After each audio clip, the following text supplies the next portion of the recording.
सुप्रभात। मनुष्य होना एक बड़ी उपलब्धि है। मनुष्य होना एक बड़ी उपलब्धि है।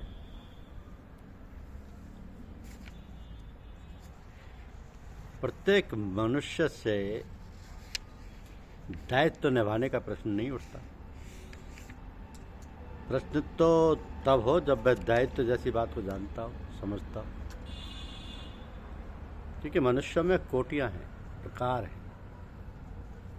कोई वृक्ष कोटि में आता है, कोई पक्षियों की, तो कोई पशु कोटि में आता है। वास्तविक मनुष्य तो बहुत कम है। मनुष्य तो उसे कहते हैं जिसमें मननशीलता है, विवेक है, बुद्धि है, जिनकी विकसित, जिनमें ये शक्ति है कि भले बुरे की पहचान कर सके, जो प्रत्येक कार्य के परिणाम को ठीक प्रकार से सोच समझ सके और जिन्हें अपने कर्तव्य के प्रति जागरूकता है, कर्तव्य पालन करने की क्षमता, सामर्थ्य और विवेक है। तो मनुष्य होना एक बड़ी उपलब्धि है। किंतु मनुष्यता के सारे कार्यकलाप, व्यवहार, उपकार, विचार का निर्वाह करना तो बहुत बड़ी दैवी कृपा और भगवान का वरदान है। जैसे जैसे मनुष्य कर्म करता है उसको उसी प्रकार के फल तो भोगने ही पड़ते हैं। सबसे कठिन बात तो यह है कि कठपुतली की भांति, या जिसे कहते हैं कि यंत्रवत कार्य करना और वैसा बन जाना। तो भगवान की जो इच्छा है उसे पूरी करना और अपने आप को बिल्कुल ही यंत्रवत समझना। ये जो गाते गाते नींद आ जाती है वो नींद नहीं है। जब सारे विचार शांत हो जाते हैं और एकाग्रता पैदा हो जाती है और ध्यान निर्विषय मन की दशा होने से नींद आ जाती है। तो नींद में आलस्य होता है और उसमें आलस्य नहीं होता। तो स्फूर्ति रहती है, लेटने से फिर नींद कैसे आए। तो अच्छी बात है, जब ऐसी हालत हो तो थोड़ी देर चुपचाप बैठे रहना चाहिए। नींद की खुमारी चले जाने पर फिर अभ्यास शुरू कर दीजिए। गायन विद्या भी तो भक्ति भाव के लिए है। यदि गायन की साधना ठीक प्रकार से की जाए तो आदमी योगी बन जाता है। भगवान आपकी मदद करे। प्रेम में आकर्षण होता है, कशिश होती है, खिंचावट होती है। ये प्रेम की परिभाषा है कि भगवान को साकार रूप धरकर भक्त को दर्शन देने पड़ते हैं। आप सभी लोग प्रेम की सजीव मूर्ति। आप लोगों की दया और कृपा से हम भी उसी प्रेम में डुबकी लगाते हैं, जो कि परम सौभाग्य की बात है। ये भी उस परमपिता परमात्मा की महान अनुकंपा ही है जो आप लोग सब लोग जैसे प्रेमी भक्तों और महात्माओं के सत्संग का स्वर्ण अवसर प्राय ही प्राप्त होता रहता है। कोई नहीं कह सकता कि कौन न्यून है और कौन अधिक है। सभी प्रेम स्वरूप दिखलाई पड़ते हैं, किंतु हाँ, सबके रंग जुदा जुदा है। सभी के रंग पक्के और गहरे और लहराते हुए हैं। चार चिरैया चार ही रंग, दरबा भीतर एक ही रंग। तो सब प्राणियों को बहुत ही सुव्यवस्थित ढंग से रहना चाहिए, एक आदर्श गृहस्थ बनकर, एक दूसरे को सम्मान करते हुए संयमित जीवन बिताने का साधन अपनाना चाहिए। आदर्श जीवन व्यतीत करने का प्रयत्न ही वास्तव में मनुष्य को सार्थक बनाता है। मुख्य बात जो आजकल हमारे मस्तिष्क और हृदय में टकराया करती है वो यह है कि भारतीय संस्कृति को अक्षुण्ण बनाए रखना।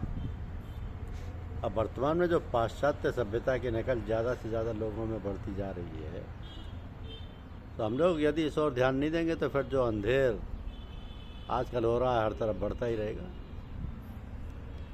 चरित्रवान और संयमी किसी की नकल नहीं करती।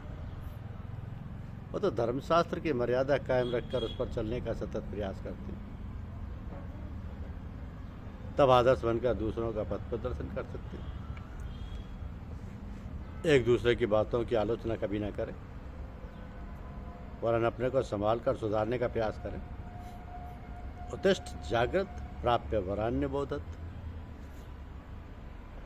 उत्तिष्ठ जागृत प्राप्य वरान्य बोधत। हमारा ध्येय ईश्वर प्राप्ति होना चाहिए।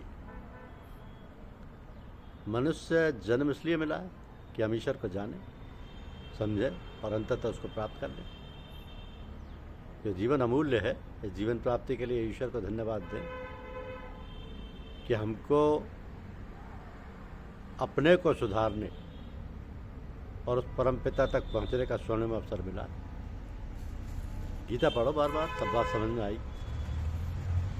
सद्गुरु मिलना और जीवन में उसका सान्निध्य प्राप्त होना भी इसी ईश्वरीय कृपा का अंश है। जब हमारे कोई अच्छे संस्कार होते हैं तब सतगुरु से नाता जुड़ जाता है और बेड़ा पार हो जाता है। तो 3 बातें बड़े भाग्य से मिलती हैं: सतगुरु, सत्संग, सतनाम। और जिसको तीनों ही मिल गई तो बड़ा भाग्यवान है। जब हम बेख्याल हो जाते हैं, पूजा पाठ, गुरु, ईश्वर किसी की भी याद नहीं रह जाती, वही लय अवस्था है। भगवान ने सब कुछ दिया है, माँ बाप, भाई बहन, पत्नी, बच्चे, और फिर भी हम उनसे विमुख हैं,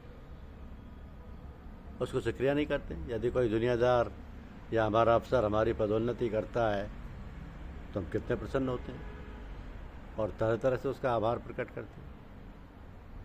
जरा सोचो तो इस बात को कि जिस भगवान ने हमको सब कुछ दिया है, अमूल्य सांसों का खजाना दिया है, जीवन चला रहा है, उसके प्रति हम कितने शुक्रगुजार हैं और उसको इन बातों का कितना शुक्रिया अदा करते हैं और कितना समय निकालते हैं हम उसकी याद में। ये बहुत महत्वपूर्ण है। इसलिए कहा है ना कि मनुष्य होना एक बड़ी उपलब्धि है। मनुष्यता के सारे कार्यकलाप, व्यवहार, उपकार, विचार का निर्वाह करना तो बहुत बड़ी दैवी कृपा और भगवान का वरदान है। जैसे जैसे मनुष्य कर्म करता है उसको उसी प्रकार के फल तो भोगने पड़ते हैं। मनुष्य जिस कोटि का है उसी कोटि के कर्म करता है। मनुष्य तो उसे कहते हैं जिसमें मननशीलता है, विवेक है, बुद्धि है, जिनमें शक्ति है कि भले बुरे की पहचान कर सके। धन्यवाद। यूट्यूब चैनल को लाइक और सब्सक्राइब अवश्य कीजिए। शुक्रिया।